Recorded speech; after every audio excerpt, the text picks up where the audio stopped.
least he didn't say he's taller than I am. But in spite of that, thank you, Doug, for doing this very nice title. You did two versions, and this is the one that I wanted to use. So when I was a kid, which as Doug has just reminded me was a long time ago, in the 1940s, and I was in high school in the 50s and college in the 60s, letterpress was everywhere. So I said I was a kid in the 40s, high school in the 50s, and college in the 60s, and everything was done by letterpress. Even newspapers at that time. That's the New York Times composing room. My high school literary magazine, look at the logo. This is even the logo was letterpress. People still knew how to make hand type, making punches and matrices, even though there were more more modernized way to do typesetting. People could still do these 500-year-old crafts. You could still buy a font of type. And for those, many of you I can see know what a font of type is, but if some people need to be reminded that a font of type was that, a bunch of little metal letters in a package.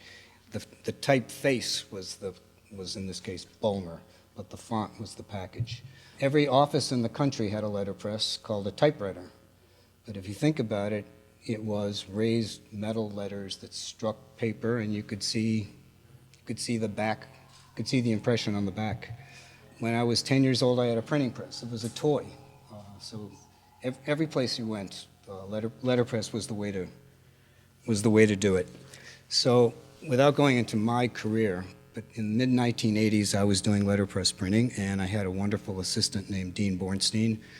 And at one point in the mid-80s, he and I went around to document what we clearly thought was the end of letterpress in New York.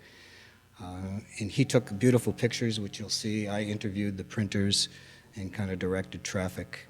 What we didn't know was it wasn't just the end of letterpress, but it was the end of printing in New York. And I'll talk a little bit about that later. It went from being the second biggest industry in New York to what it is now, which is virtually zero, I would say, the actual printing. From thousands and thousands of printers and typesetters, we're down to I would say, zero. So this is a kind of recreation of the talk I put together in the 1980s. And I'm going to give it as if we're back in the 1980s, but I can't help myself making asides, so I'll probably clear my throat to tell you we're now in the future. So what Dean took were these things. And I said to my wife, wouldn't it be cool for me to bring my slide projector and the carousels, which I still had? She said, they're going to see how old you are. Don't rub it in. And Doug said he wouldn't trust it to work. So they've all been digitized and then adjusted by me in Photoshop. And some of them are very grainy, and I couldn't really get rid of that. But in some ways, it gives them even more character. So this is where the talk would actually start. That's what would have happened if I had done the slideshow. All right, so for 500 years, really almost 500 years, print shops look like that. Gutenberg would know where he was. Diderot, who described this print shop in the 18th century, all the way up until probably the early 1800s, print shops look like that. Linotypes came around in the late 1890s. We'll talk more about that, or 1880s. Mechanized typesetting. There were all kinds of presses in New York still operating. More about this, Washington, a Ho hand press. In the 80s, there were lots of automatic letterpresses. As I said, thousands of shops. There were linotypes everywhere, thousands of linotypes, thousands of companies setting type, all replaced by that, which is what the early pre-Mac computer typesetting looked like. So the Vandercook press that made proofs for printers was replaced by this 1980s CompuGraphic processor. People holding forms of type that weighed thousands of pounds, not the hundreds of pounds, like that.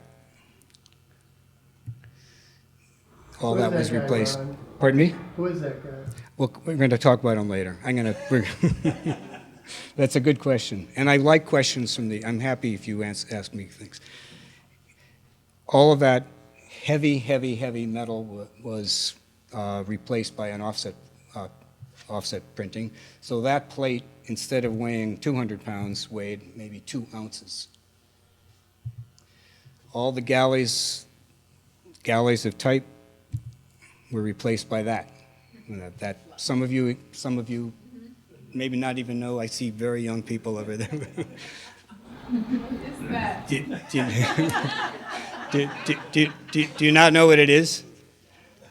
Is there anyone here who really doesn't know what that is? It's a precursor to this, So that little disc from the 1980s could hold something like, the guy told me, 300,000 characters, and he thought that was a lot. Probably this flash key that I just held up is probably 3 trillion I don't even know how you would do it. The technology has been just incredible. So that whole technology of letterpress was rapidly disappearing. That's an auction in the 80s where everything's tagged up for the auctioneer. A lot of presses and paper cutters and anything made out of metal wound up like that. Sometimes like that. That's a doorstop. So letterpress, for those of you who needed to be reminded about it, the thing that distinguishes it from all other kinds of printing really is its engraved quality, the fact that it's pressed into paper. Joe Blumenthal, who was my boss briefly, said it had a kind of magical quality. The fact that it was incised was somehow magical. So we're going to go from presses being used as doorstops to an era when they were still being used commercially. So printing was really important to New York from the very beginning. In the first press was in 1693 on Pearl Street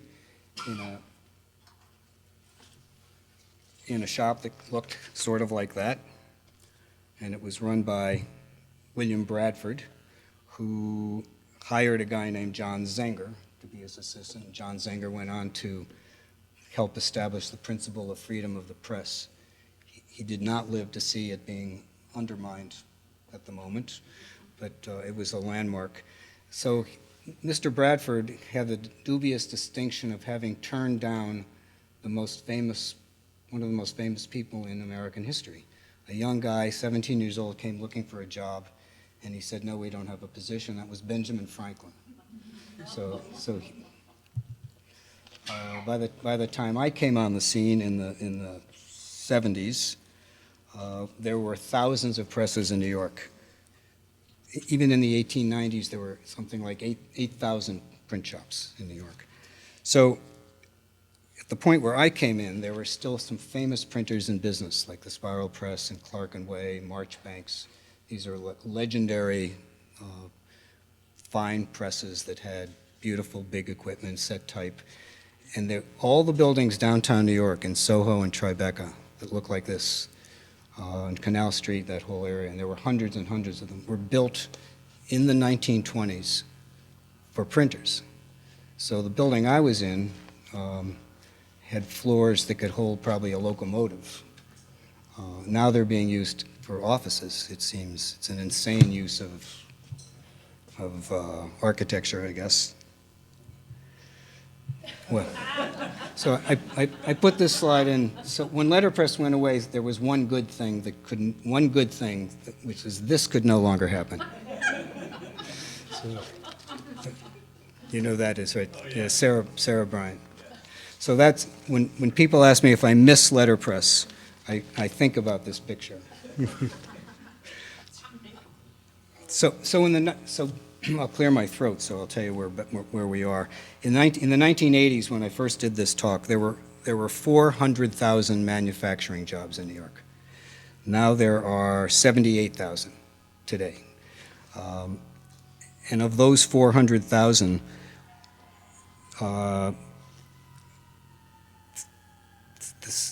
printing was the second largest manufacturing industry. Now it is, as I said before, negligible. So the decline of letterpress in New York was part of a national picture. Offset printing, which has replaced letterpress, is faster, it's cheaper, it's easier, and of course it reproduces photographs better. So in spite of the fact that this can no longer happen, we have something that has replaced it that has its own advantages. It takes up less space than letterpress, and because of that, offset shops are a little less vulnerable to the real estate pressures. I said to my wife as I went out the door, I said, the problem with this talk is it doesn't have like a serious intellectual component. And she said, I'm sure it has something that ties everything together. I said, yes, it's the disastrous real estate situation in New York. And it really ties, it's the theme that connects this. When I give a talk about my own career, it's the theme that comes up like a devil every so many years saying, okay, you have to move now, you have to move now, you have to move now. So at the point where I gave this talk in the 15 years that I had been in business, my rent had gone up 10 times, not 10%, but 10 times. It had gone from $100 a month to $1,000 a month, for pretty much the same space. It got to in the 1980s, it got to the point where most printers could not possibly afford to keep their work going with the kind of backbreaking labor costs, plus electricity costs, plus taxes, including a tax on rent, which was really terrible. And then the city came up with this genius idea to push the printers out to the Bronx and to Long Island City and promised them all kinds of benefits, which didn't materialize. So I knew many printers who were taken in by that, moved to Long Island City, and then eventually they went out of business. So even out there, the one printer that I use now in the city is in Long Island City, but all his colleagues are all gone. Can you tell when I'm going back and forth between the hallucinations of the past? Irving Howe said the thing that made New York great was its diversity and all the unconventionalities. He said and this is in the 80s, he said it's being swept away by the developers and the investors, and especially he felt foreign investors who didn't have a stake in keeping the diversity of the city going. However, even in the 1980s, this was still being done. That was at my shop. There were still presses turning out thousands and thousands of impressions every day. And then there was Peter Kruty doing that then and still doing it now. So in a way, I've grouped the 7 or 8 people that I interviewed then chronologically. And even though Peter was probably the youngest, I put him first because his press was the oldest. So the technology that he was using was from basically Gutenberg's time. And he had a very successful studio, and he shared rent with Soho Press, Solo Press, not Soho, Solo Press, with Judith, who's, some of you know, who was a lithographic printer. So I believe she dealt with the landlords, with the craziness of that, and Peter was protected in some way. So I think that was something that helped him stay in business. It was a beautiful machine, which he still has. And the process, some of you, if you don't know, I'll go back, inks the type with a roller, grabs the handle on the press. They lower that thing on the left called a frisket that holds the paper, and he produced beautiful books. Some of his books were very, I would say, traditional, like this one, classic. It's a style that I relate to. And some things he did were much more difficult to print, probably, and more adventurous. And I only have a couple of examples. Peter's here tonight. We'll maybe talk later. So Peter was not running this press as a. It's not like the South Street Seaport. He was not doing it to like Colonial Williamsburg or something. He was using that press as a tool, as a printing tool and a printmaking tool that he felt was the best possible thing to use for these things. And so he was not afraid to use modern equipment. So you saw that the ink laying was a modern thing, not the kind of thing Benjamin Franklin would have used, which were two things made out of leather and things like this. And he used, at that time, plastic and mylar and things like that. So it wasn't, unlike the South Street Seaport, he was not trying to recreate something in the past. So the process you saw, that's a spread from one of his books. Each sheet has to have holes punched in it so that it will fit into the frisket and not move around. Gets inked, gets lowered, he pulls the impression. Who is your assistant? Was that? Who was that?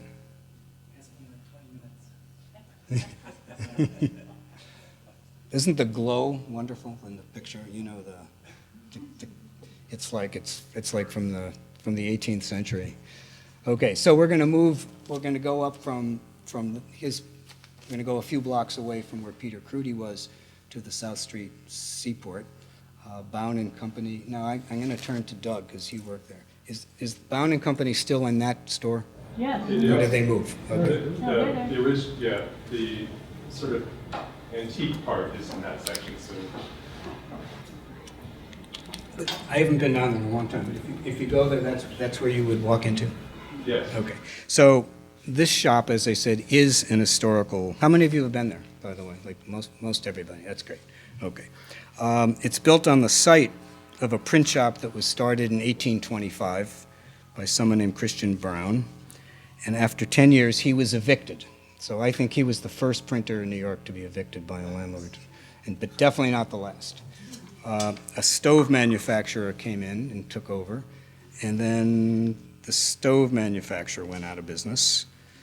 The setting of Bowne is amazing, with the antiques, sailing ships from the 19th century, and the whole rest. This is how it looked in the 80s. The shop itself was built to be like a typical print shop from the 1880s or 1870s. There was a full-time printer named Barbara Henry, who many of you know. She wanted to be here tonight. She, like some of the other people here, studied printmaking rather than printing, rather than letterpress printing. And she was at the University of Iowa, which still has a very good letterpress and design department. So at that time, in the 80s, the most impressive thing they did was a type specimen book, because they had thousands of fonts of type. I think it was 2,000 fonts of type. And so this book was set by hand and printed letterpress, I assume, from the type. And they made unbelievably complicated arrangements. Can you see that? And that book, I would guess, is a book worth having. They didn't know how long it took. They said probably 1,000 hours or more to set the type for that book. So at Bowne, at that time, maybe still now, that's me on the left, by the way, they had, at that time, 3 iron hand presses, including this one with the eagle on the top, which is a Colombian press. And Barbara pointed out to me at the time that eagle was, although it looks like a decoration, had a function. It was a counterbalance of some kind to help in the physical process of. I don't know about Peter, but I met a man in Boston who used a press like this for many years. And one arm, I can't remember which one. One arm was like this big, and the other arm was like a skinny little. And he was totally unbalanced. And when he wasn't doing this, he was using a guillotine paper cutter, which was the same thing. So I'm surprised he didn't walk like that. I would also add that Yeah. Barbara says that the eagle was symbolic, that it's going up and down as you print it symbolized the freedom of the press. Oh, that I didn't know. This, what she said to me then, she had a similar kind of thing.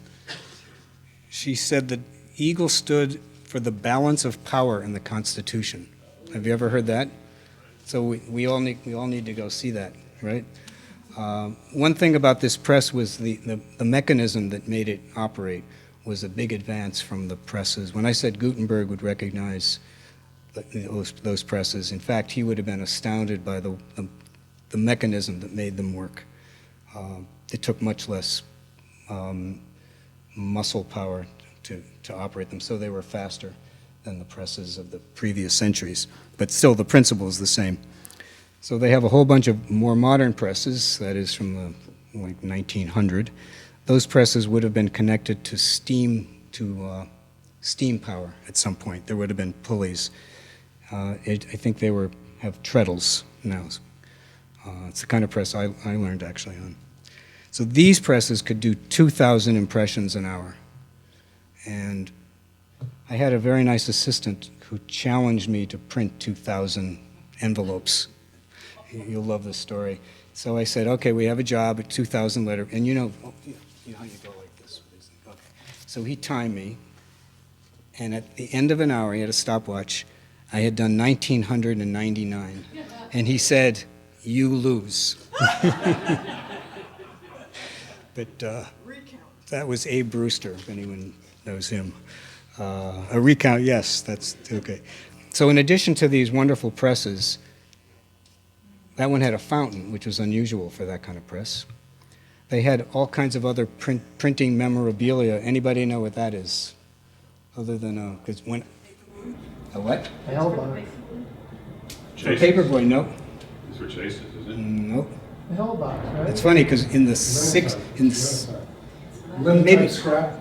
yeah, like scrap metal, the old lead that the printer is filled in. I'm not a printer. But that, yeah, you can't really see what's in there, but you would see these things going around the city, even as late as, I would say, the 1970s. There were people, there was a guy named Nick who was worked for my typesetter, my linotype guy, and you would see him like Quasimodo going through the streets of New York with the wheelbarrow full of lead. So Bowne has that kind of stuff too. So one going back to real estate, one reason Bowne survived at that point, and probably still is, it was nonprofit. Didn't have, is that still true, Doug? Still nonprofit? Yeah. Yeah. It was then. It was part of the Seaport Museum. So it was nonprofit. And there was, and Bowne and Company, the print was a huge printing company that was still in business. And their chairman, from his own pocket, kept that place going at that point. And they fell on hard times for a while, and now I keep turning to Doug because he was associated there for a while. This is an aside. The South Street Seaport is one of the few places where you can learn letterpress. And I didn't mention the Center for the Book Arts when I did this talk because it was new, and I didn't really know anybody there at that point, but they also were flourishing at that point, and they're still working too. So I would say those two places are still going because they were nonprofit. Okay, so we're going to move ahead from the, say, 1900 to 1930, which was my press. That was my Oliphant Press, the way it looked in the 1980s. But the shop itself, with someone from, 1930s would have felt comfortable. I had two platen presses, lots of hand type. That was on Hudson Street. And in addition to doing printing, we were doing graphic design. So in the back, which you can't see, there were drawing tables where we did mechanicals and paste-ups. And by letterpress, we did limited edition books. I got a chance to work with my teacher, Leonard Baskin, so we collaborated on this book. The subject was a ghost story that took place in New York. And the marble paper that you see on the left, my wife and I did those for the limited edition. There was a limited edition of that book. So I did things like that, and all that was printed on a hand-fed Chandler and Price press, and the type is all linotype. Yes, 145. And in that, I was there for 25 years, and the landlord made me move 3 times for his convenience. He was able to move people. The small people were pushed around, and eventually, we just It was like up and out eventually. So a couple of days before 9/11, I moved out of that building to another building. Probably one of the best parts of when I was doing lots of letterpress was working for Bill Targ, who was the guy who discovered Mario Puzo and The Godfather. And so that was another story like the Benjamin Franklin story. That novel was rejected by a half a dozen publishers before Bill Targ said, this is a good book. So when Targ retired, he paid printers like me to do these limited editions, and he was a terrific customer because he said, just do what you want, do something new, do something experimental, just make it beautiful. So we were setting type by hand. I'm printing it on a press like that. And I had a collection of about 1,000 line cuts, which are now at Wells College. It came from a collection of 20,000 cuts, and I wound up with 1,000 of them. What happened to the other 19,000? How many? What happened to the other 19,000? Again, you're jumping to the end. I answered that question at the end. The answer is Werner Meyer. I know some of you know him. Yeah. I discovered them in a bunch of dusty cigar boxes on Varick Street, and there were, I don't know, I think 2,000 cigar boxes with 100 in each one. It was 20,000, and they were going to throw them out. And I knew Werner Meyer was a dealer, would buy them all, and he said, what's your finder's fee? I said, let me spend a week here and pick out 1,000 of the ones that interest me. So of course I looked for pictures of printing presses and animals I liked and whatever, and he kept the rest. And I'm happy they're at Wells and they're being used. Everybody know what they are? The people who are not letterpress. In order to print pictures in the letterpress days, you had to make a plate with the picture also type high. So they're basically engraved metal plates mounted on wood that were produced photomechanically, that is, with a photographic process and acid to etch the metal. Dean Bornstein, who took all these beautiful pictures, was working for me then. He was just out of college, and that's his Vandercook that he worked in. He was a very fine engraver and did linoleum cuts, wood cuts, and wood engravings. And he would do an illustration like that. I would set the type, and we would send out these announcements every summer that people collected, because you can see we put a lot of effort into it. But the main thing was the beautiful illustration. He did this. This was a wood engraving that he did to surprise me. That was the picture of the shop. So it's engraved on the end grain of wood. And it captured, as you can see, the whole spirit. So I found out I could not make a living just doing letterpress books. So bigger jobs were sent out to other printers. Steinauer Press in Vermont did that one. And commercial printers in New York did work for museums that were my customers. Okay, so let's get away. This is enough about me. Let's move to another shop that was a few blocks away. That was a bigger mess than my shop. This was the guy who was the proprietor. His name was Bart McNeil. And he had a lot of old presses and paper cutters and lots of type. And as you can see, was a character. And he drove around town in that. So he was quite, people who lived and worked in Soho and Tribeca knew him. He said, I do printing that no one else would be stupid enough to do. So it's multicolor, big solids, all kinds of things. Yeah, he had interesting customers like Betty Parsons. He like some of these other people, started out as a printmaker. He did broadsides like that. So his presses were unusually photogenic. No relation. And his hand paint. So all his equipment was really from the early 1900s. And he, around the time when I interviewed him in the 80s, he was facing eviction from his landlord. He was on the edge of Chinatown, and the landlord said, I can get a lot more money from basically call it a sweatshop. And he had to move out of the city, and that was the end of his shop. And I don't know what happened to him. So one more printer on the way out from the real estate pressures. So there was still in the 80s a hanger-on, a remnant of the great era of letterpress in New York. This place was called Harbor Press. Anyone ever hear of it? They were Harbor. John Fast? John Fast. It wasn't John Fast Press, but it had the same name for some reason. I don't know. I don't think there was any connection between that press. This was owned by two guys, two brothers. By the way, they did beautiful work. Again, traditional, elegant letterpress printing. The one brother was the guy in the white shirt. The other one worked for him. That was Ben Darconte, was his name. And they had worked for another company, and when that went out of business, the customers got together.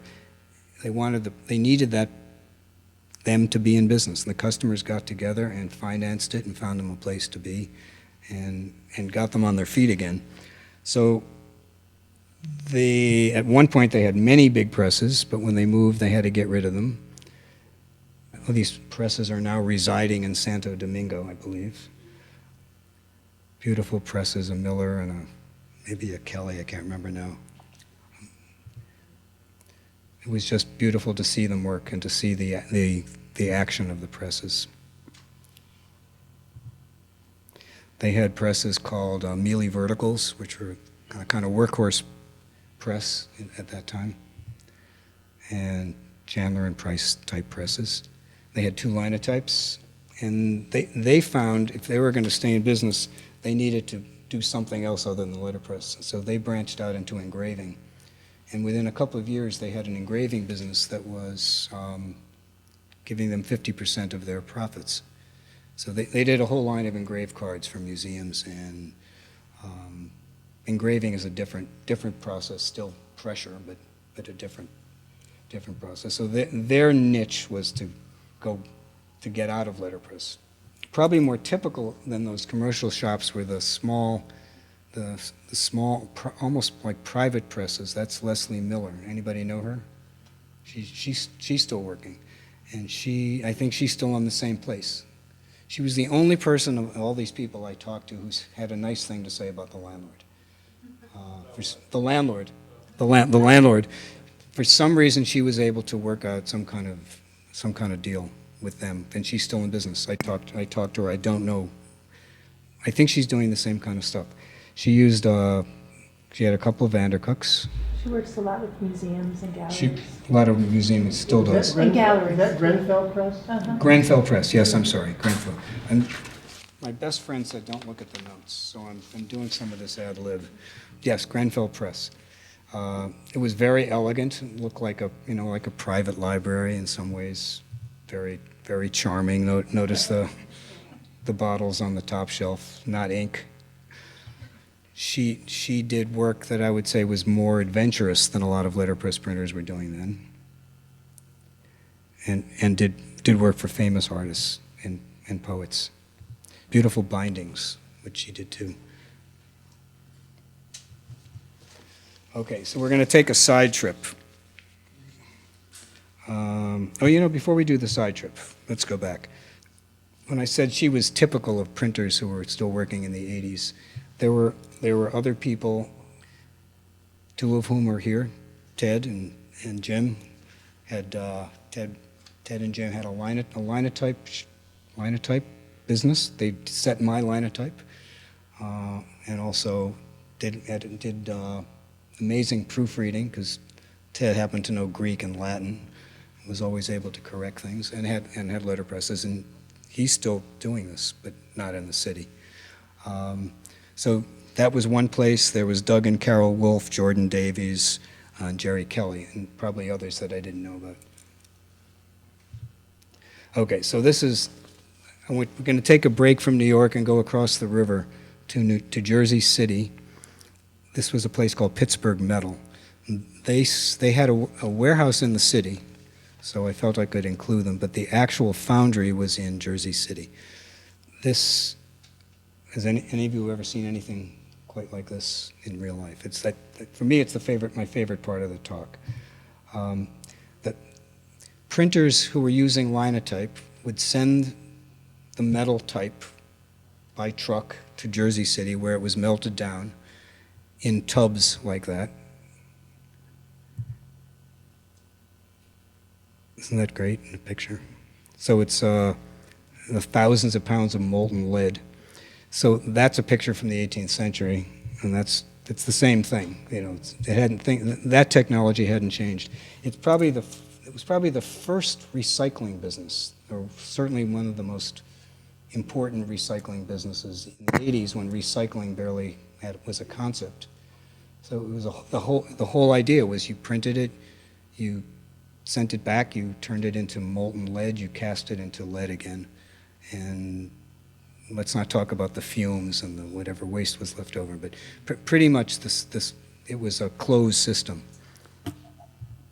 So that's the size of that thing. And that's Doug Klaus next to it. He was declared a Superfund site. That was what? He was declared a Superfund site. A Superfund? Oh, that I didn't know. Oh, wow. It was a Superfund site. Oh, wow. Okay, that's interesting. Yeah. When Peter said he was going to come, I said, I hope you can fill me in on some of the things that have happened. But that was a flourishing business, even in the 80s. After the lead is melted in these things, they were put in tubs and cast into bars called pigs. So it's quite beautiful to see. They also made, you all know what leads and slugs are? Everyone has done, it's the spacing material and the things that make, the things that make lines or rules were made on those machines called L-rod machines. And they were weighed up like that and then shipped all over the country. So without putting you to sleep, I just want to tell you how many pounds of metal they were doing. Was it pure lead or an alloy? Type lead is mostly lead, and it's something called, it's either Antimony. I don't know how you say it. How do you say it? Where's the accent? Antimony. And maybe one other thing. Tin. And tin, okay, tin, yeah, I should know that. So 20 years before I gave the talk, so in the 60s, they were shipping 1 million pounds of metal all over the country, 1 million pounds a month. 1 million pounds a month. At the point where I gave the talk in the 80s, when I put the talk together, their 6 competitors were all out of business, and they were the only company in the whole eastern half of the country who could still do this. They had 50 customers remaining, but they were still doing 250,000 pounds of lead. There were very strict rules. OSHA was just coming into existence, and the guys had to wear these respirators. You can't see it, and I didn't get a picture, but they had to wear respirators to work. And they were told to eat garlic somehow to keep the lead going through their system, and it also is good for vampires. So it was Werner Meyer, that's Werner Meyer who owned this company at that point. He didn't find it. He was a German-American guy who was born in Germany but grew up here. During the Second World War, he was a soldier who was sent over towards the end of the Second World War he called it interrogating the German prisoners, but he would kind of wink at you to imply that it was a difficult process.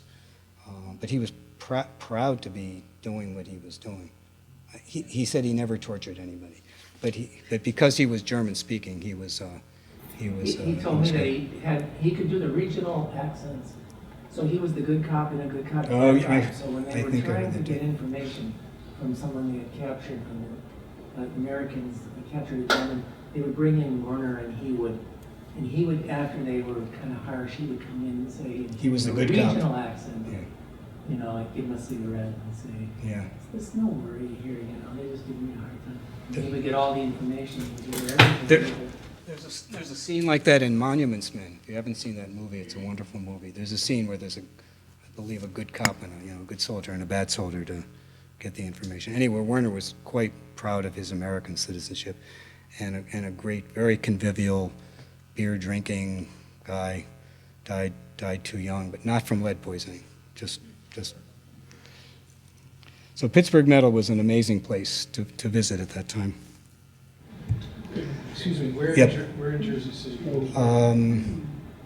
You could see the Statue of Liberty, so it was near, not too far from the water, but I don't remember. I do remember, foot of something avenue. Yeah. Foot, Went down this it had this long- long name when you sent them a check. It's foot of something avenue. Foot of Jersey Avenue, foot of. Yeah, you went down a long road past the most quintessential Communipaw? junkyard with the junkyard Exactly, yeah. dog. Communipaw Avenue? And What did you and say? It was, Communipaw. No. it was like a mile. It was like a mile into nowhere, and you were almost to the toll lane. Metal. He drove Dean and me out there, so I didn't really know where since I didn't have a phone and wasn't looking at my phone to see where it was. Foot of Jersey Avenue, I think it was called, something like that. So Werner was also a collector, and when Paul asked me what happened to the other 19,000 line cuts, he by right he got them. I mean, that was the deal. He basically bought that collection from the. You melt them down or did you leave them No. out? He put them in these drawers. They'd be hard to melt down because they're mounted on wood. So somebody would have to pry off each piece of metal, and the metal was zinc at that point, so didn't have much. Where they are now? The 19,000. I only know where the 1,000 are. Yeah. and I gave them the case that they were at Wells. So if you go to Wells, you'll see them there. There's a little plaque on it, and the kids there really like to use it. Yeah. So one day when we had no work to do, Dean organized them all into categories. There was like a pig drawer and an elephant drawer and a boat drawer. It was kind of fun. All right, so coming to this is sort of near the end of the talk. The last press I want to show you was called Charles Press. And like some of the other places, they were going out of business while we were there taking pictures. This one, in a funny way, was the most commercial of all the presses. They didn't pretend to do fine letterpress work or elegant book design or anything like that. It was like a typical letterpress shop from the 30s, 40s, or 50s, like what you'd see in a movie. It was pretty big. Again, it was run by two brothers and maybe one employee. They had these Miller presses. Before they were forced to move, they had huge letterpresses, like 56 or 60-inch wide sheets. At the point where I was there, the presses were much smaller. So this press actually smelled like a printing shop. There was no, it smelled of, grease and ink and machinery and probably sweat or whatever. Between 1962 and 1985 or whatever, they had moved 3 or 4 times. So every time a printer moves all this stuff, it's hundreds of thousands of dollars. They scrambled to keep it going, but they eventually, there's more pictures. That's one of the brothers. That's the other one. Prior slide said color. Does that mean they were using color Where? on the prior slide? I didn't keep going this way? Yeah. One more. One more. One more. No, I don't. Run forward. There it is. One more. It says Yeah. It's just color, yes. Go back. The Miller. One more. Logo. Where do you see color? The Miller. The Miller. One more logo. back. One more back. Sorry. Oh, oh, I see it. A mealy color. I see that. Huh. You did it in color? I think it was probably a single color press. I'm sure it was a single color press. I was just The word is probably single for the color. Yes. just started like Single this. color, S-I-N-G maybe, yeah. That's a very, yeah, I didn't notice that. Otherwise it's black. But do you all agree the pictures are beautiful, the slides, they're gorgeous, right? They're just gorgeous. Well, Dean wanted the slides back 30 years ago, and I said, never. He said, they're mine. I said, not now. But now we can have them back because they've all been digitized. Now, of course, he doesn't want them. So I tried to capture the excitement of the shop with still pictures. Dean tried to capture it.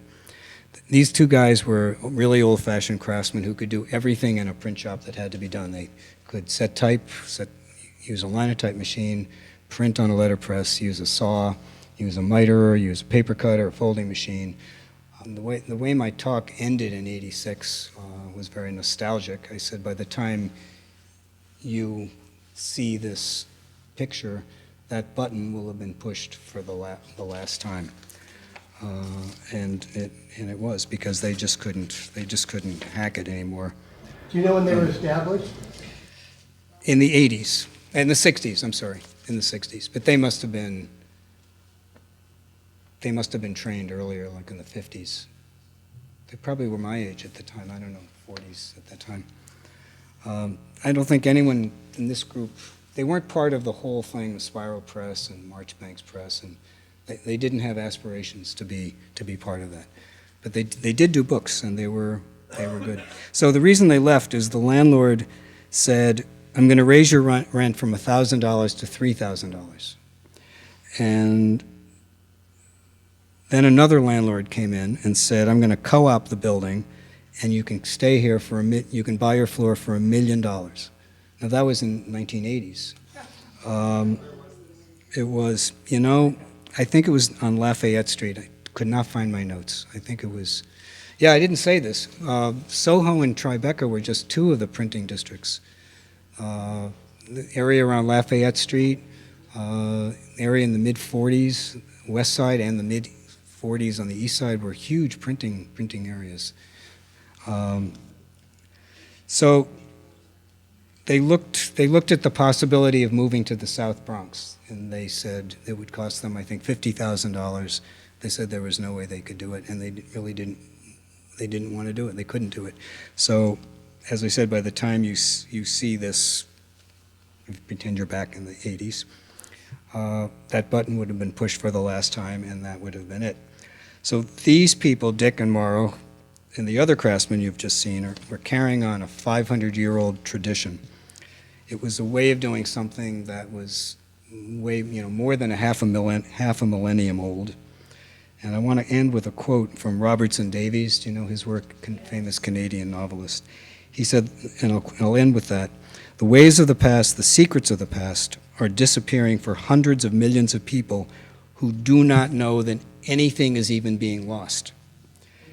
He says, I'm not digging into such things because I think the old ways are necessarily better than the new, but I think some of the old ways are important for us to know about, and we would be wise to look into them before all knowledge of them disappears. So I'll end with the picture of the gloves of those two guys, and I think that's a fitting end. So that's where that talk came together. Came to an end, and I promised someone it would be a tearjerker, but I'm trying to see if she's crying. Okay, yes, but it was sad. It was sad to go around to these places like this, who were actually in the throes of going out of business. Thank you, Rob. Thank you. Thank you. You gotta go. Let's stay in touch. I have your email. Okay. Peter, promise to ask a question or say something. I just wanted to say 33-year-old brain, so it's Kathleen Michaels who's nice. I couldn't remember. Yes, well, we just worked on that one day together. Wasn't there a woman who worked with you who went on to Pace Editions? Yeah, Julia Bolton. Oh, and No. well, and That was not Julia. Who's a friend of Dean's also. yeah. I remember. So anybody else have, Julie? From what I saw on the box, some of the printing presses in the 80s, they were already making letterpress as a choice rather than a necessity. Am I wrong? That's a good way to put it. Yeah. It was Because there were yeah. other technologies. Right. When I was a kid, there wasn't really an option. I was wondering if you can talk more about if you see any difference in aesthetic and in the approach of doing it because you choose to use this technology, or back when it was just the only technology available. Sorry, I know that's a bit of a weird No, that's a good question. but Can you use the mic? Oh, sorry, yeah, I thought it would be. Did you all hear the question? Julie is saying that there was a point before this talk, when I was a kid, when letterpress was just about the only way to print something. But by the 80s, it was a choice. There was one other way to do it. And she asked me whether that affected the aesthetics of it, I think. I think that's too complicated a question for me to answer. Fortunately, I know her from drawing class, and I mean, maybe somebody else can answer that. For me, it was always a practical thing, because by the time I came on the scene, offset printing was already becoming the main. By the time I went into business and started to be a professional designer, it seemed that offset printing was the way to go. So, why did you have a letterpress? and I kept it going until 2001 or whatever, because I didn't want to give up the wonderful technology, and it has that quality that's different from offset printing, and people still wanted it. Yeah, it's a very good question. I think I have to say I need to think about that. Somebody else may be able to answer it better.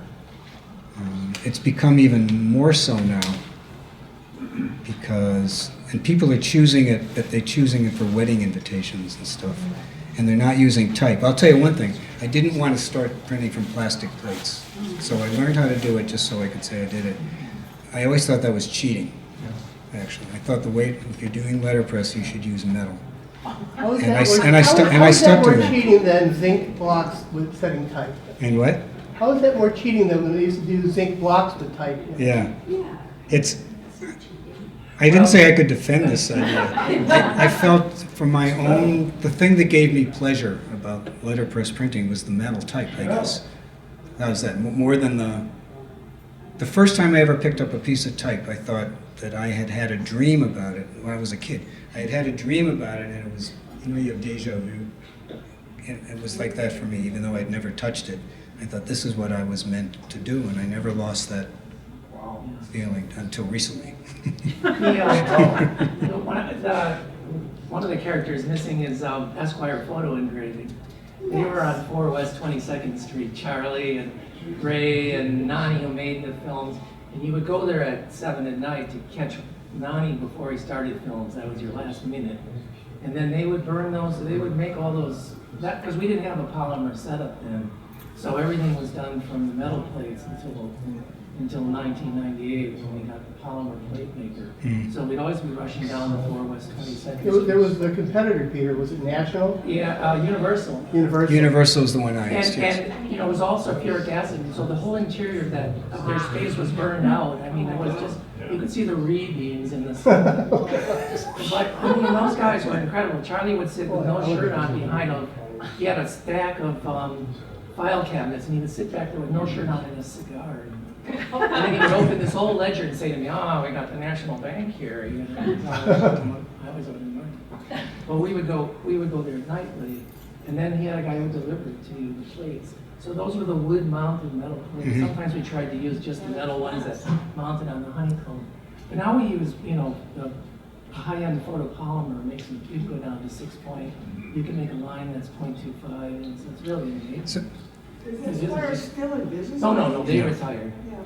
How long ago?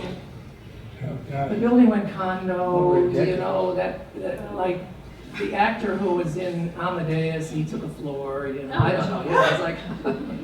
Part of your story. At 145 Hudson Street on the 14th floor where I was for my one of the 3 spaces, there was a company in the corner that had half the floor. That would have been 6,000 square feet. Yeah. And they had these very big letterpresses, and they did the most weird thing. You all know what cigar boxes look like?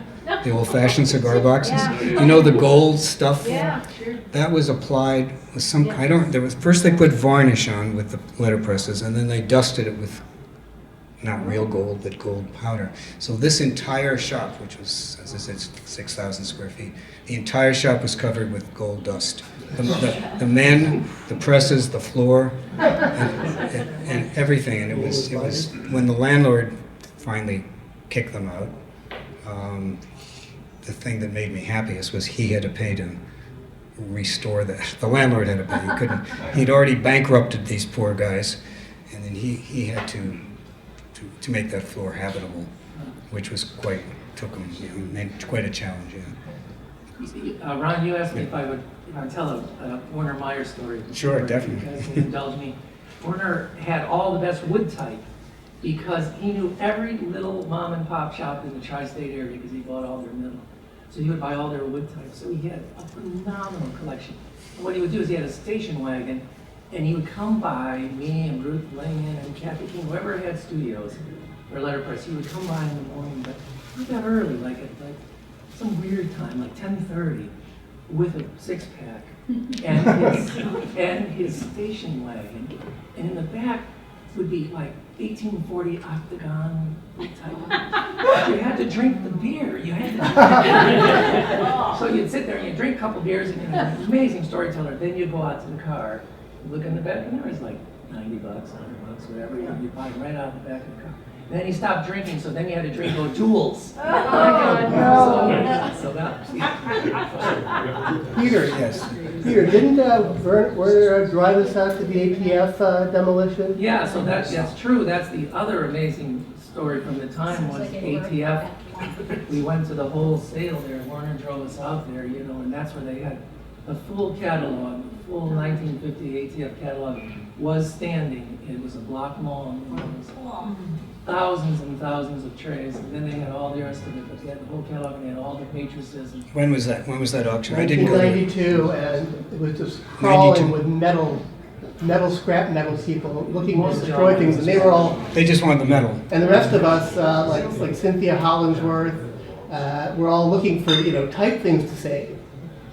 And the one thing that we did save, some of us, were pattern plates. That the pantographs followed to make the matrices. So I've got a Caslon 540 and a Bedoni. And Peter's got a couple, and Cynthia, yeah, I I don't have know a what she got. 72-point Bedoni set of matrices, which I use for teaching. It's just But everything else, the scrap metal people had like cordoned off Yeah. and. Yes, I heard about that. I Look at didn't go because at that point I wasn't adding to whatever I had. But then, what was his name, Paul, who tried to keep metal going? He worked there. Oh, you mean, Theo, yeah. Rehack. So he bought a Benton pantograph from the sale, and then he tried to, because I don't know if he's still trying to do it. No, Theo's had belt health and just disappeared. Theo set a place in New Jersey. So it was some sort of craftsman place where they were doing it. He was supposed to be, I think Doug Wilson worked with him. So they were going to try to figure out nationwide who had gone to that sale and bought matrices. And then they were going to try to make a catalog so that you could cast it again. That didn't happen. Well, the one thing Theo did do was he cast a recreation of Gutenberg's B42 type.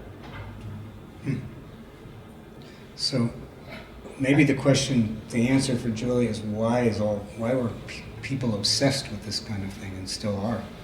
And that's something about it, the computer type and digital printing you can't feel it. Yeah, that's another talk if they invite me back in next I year. just wanted to say a little bit. But, My very first job in the publishing industry was at the second to last magazine that was still being cast via linotype, which was Q magazine. The New Yorker, I believe, was the very last.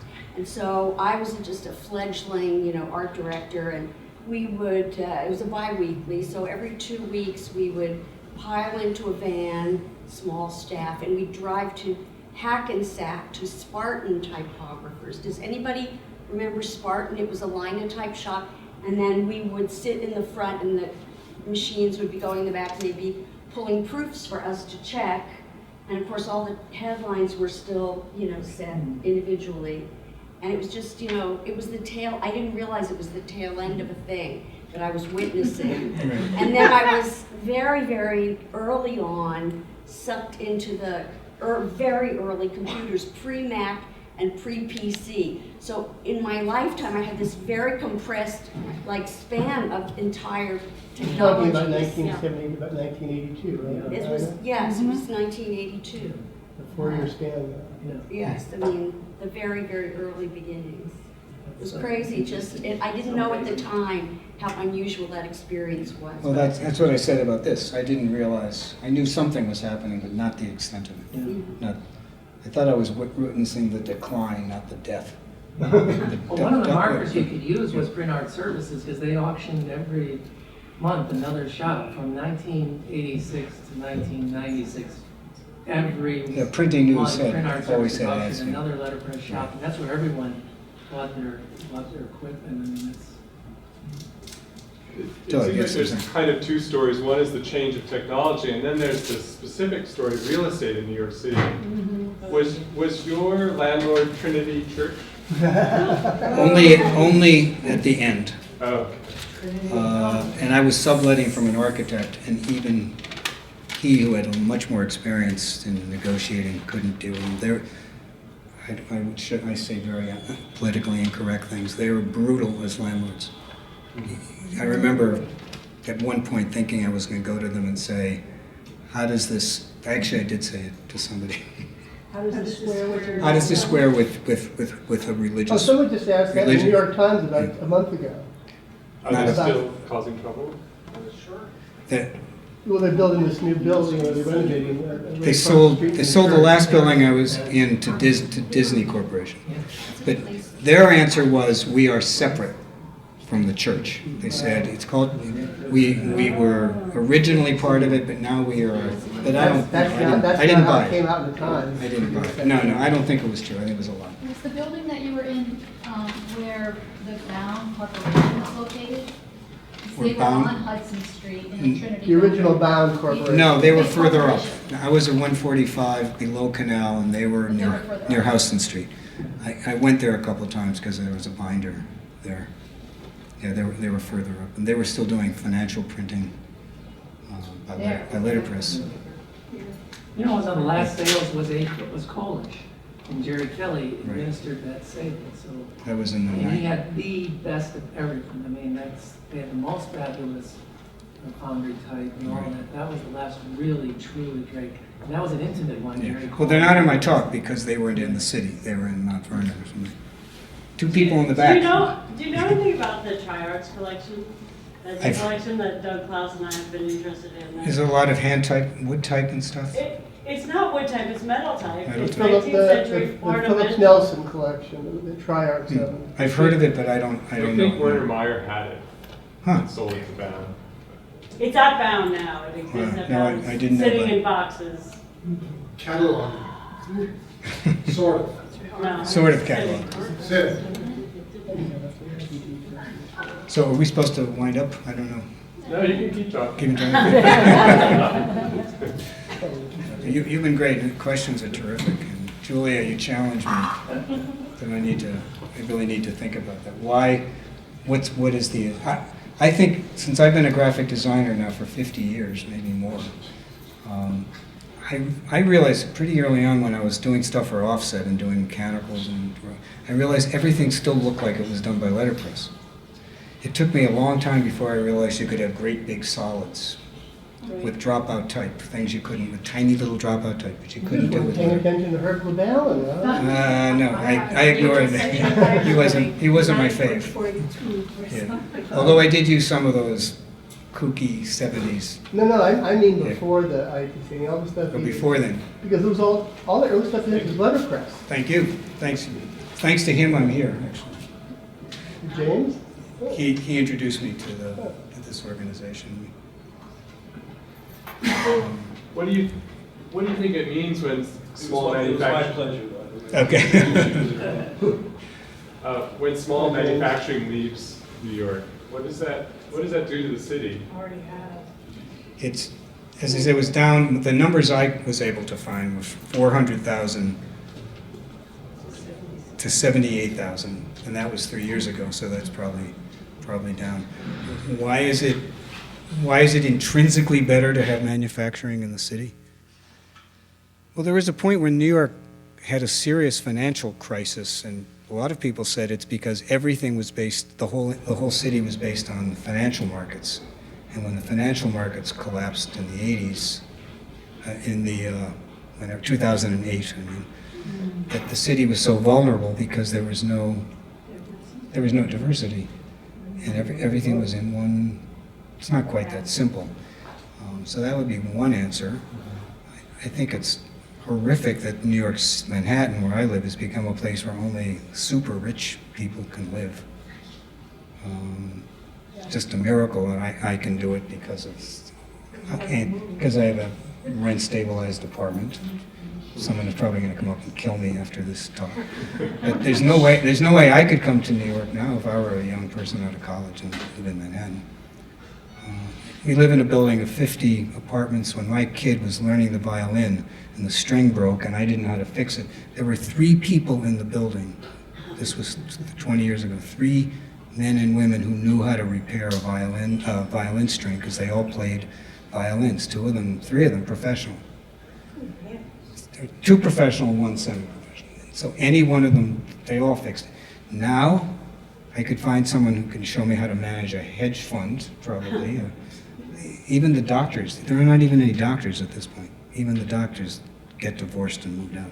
It's only people who have hundreds of millions of dollars that, to do this. It's insane. So I guess there are people in this country who think this was a good thing, and I'm not one of them. You probably gathered my politics already. So, anybody else? I'd be happy to hang around and. Okay, well, thank you all. It's been great. Okay, thank you.